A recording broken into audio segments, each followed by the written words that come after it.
Banini, quindi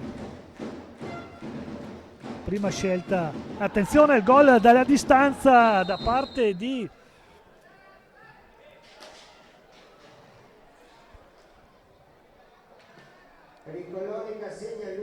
numero 5 Davide Banini.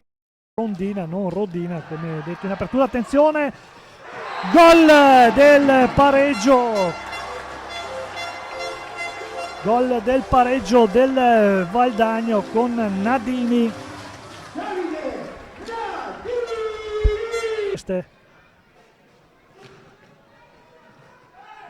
Prova dentro, chiama e c'è il rigore.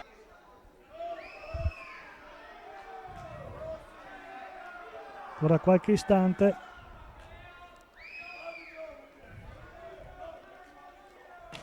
Motaran la traversa. Rubio prova ad accelerare. Lascia lì, gol!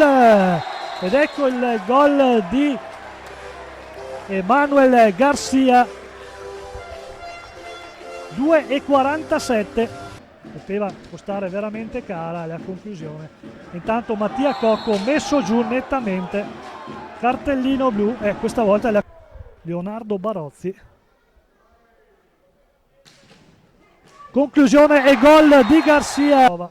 Finisce la penalità e c'è il gol dalla distanza. Dalla distanza, tiro preciso di Davide Banini. Motaran, Emanuel Garcia, pallina dentro e c'è il gol della retroguardia.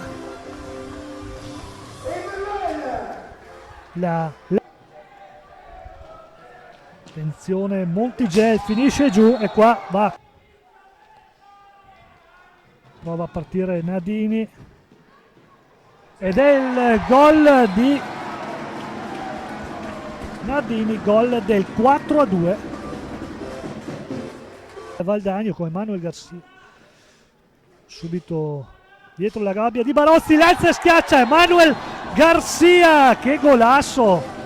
Gol numero 5. Pata Mattia Cocco per Garcia. Carica una botta imprendibile, mamma mia che golasso! Emanuel Garcia questa sera veramente impressionante, si scatena.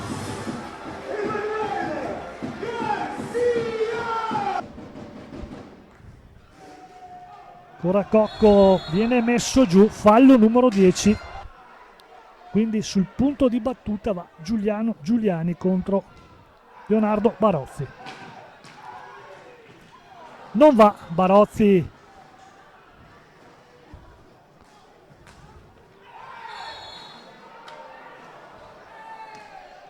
Viene un po' da sorridere, c'è il tocco di pattino in area, questa volta era in direzione della pallina, ci sta, c'è rigore, questa volta ci può stare. Comunque andiamo a vedere intanto